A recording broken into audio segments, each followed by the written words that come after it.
When Stephen was born, the doctor told us that he was Down syndrome.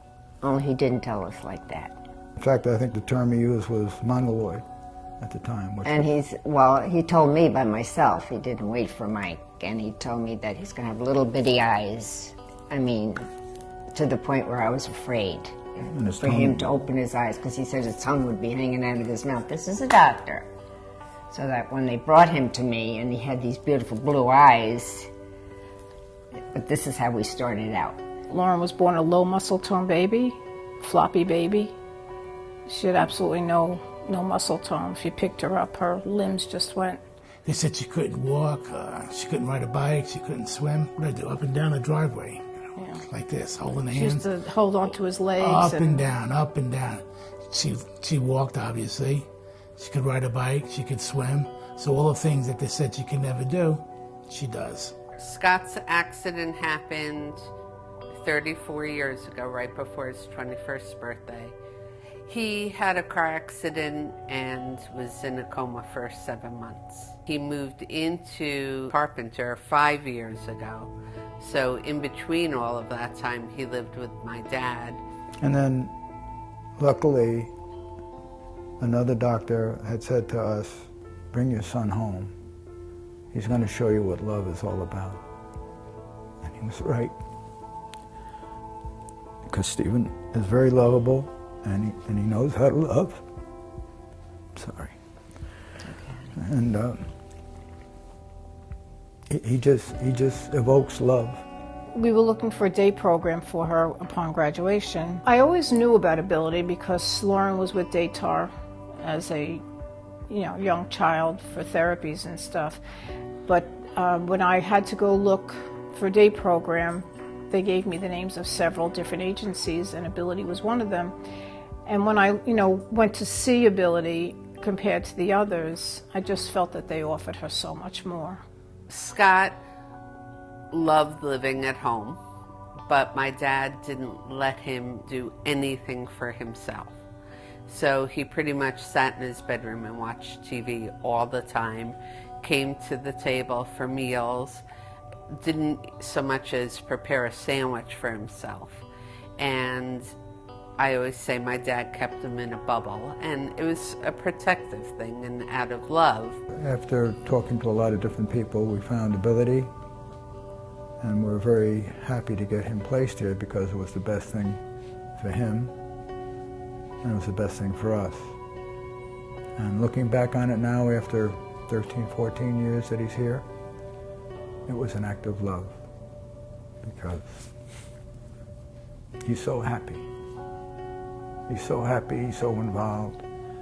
He has more friends than I do. He has a social life. He gets out every day, which is something he didn't do when he was at home with us. We'd take him places and do things and everything, but he was bored. I was diagnosed with cancer. I went through treatment, chemo, radiation, and the whole time being, sick and not able to care for her on the weekends. Thank God that she did go to respite, and then he got sick and he needed open heart surgery. And after that, I thought to myself, if something happened to the two of us, what happens to Lauren? My dad at the time was, I guess, 86, and it was getting really hard for him to take care of my brother, even with help. And I just knew it was the right move for him and that he'd be happy and safe and have a social life, which he didn't have. I needed to know that she was in a place where she was well cared for, all of her needs were met, and that she was happy. And Ability offered that. Yeah, he's going to turn 40. He's in a very good place in his life. He's happy, he's healthy.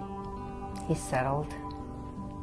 He has his family outside his family. He feels like this is his family also, and he's content. I've seen improvement in Scott in many ways. I would say his independence is, the transformation is incredible. He's doing his own laundry. He can help to prepare the meals. Scott used to love to cook. She needed an outlet, at night, and she wanted to socialize with her friends. So she gets her nails done once a week, she goes to chorus, she does a sport, for every season, she does a different sport with Special Olympics. He's much better off being here than being at home full time. We love having him home, he loves to come, but he's ready to come back the next morning, so that tells us a lot right there. Well, it's funny, sometimes when we want to pick her up, she goes, well, I'm too busy, Dad, we can do it another time. And I'm saying, oh, that's nice, getting the second fiddle. If he comes for Mother's Day, he'll bring me a gift, or for my dad's birthday this past weekend, he bought him a shirt. He does that himself, which he was never able to do before. We all want the best for our children, and as a mother, you kind of have an instinct as to whether or not your child is being cared for wholeheartedly or just being a number. And at Ability, I really feel that they care for my daughter the way I care for my daughter. And that, to me, you can't put a price on that. That's just priceless. My brother is not a number. He's a person, he's a consumer, but I don't even like to use that word. He's a member of the Ability Beyond family. I guess the old saying is no one can take care of your child like you can. Well, they're doing a pretty good job of taking care of our son.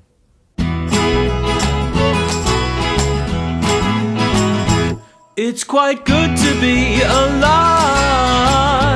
Oh, what you're needing you will find if you open up your mind. Ask the world to be your Valentine. Oh, there's no reason to be shy. It'll say yes every time. The person that you're looking for is right behind your eyes. It's quite good to be alive.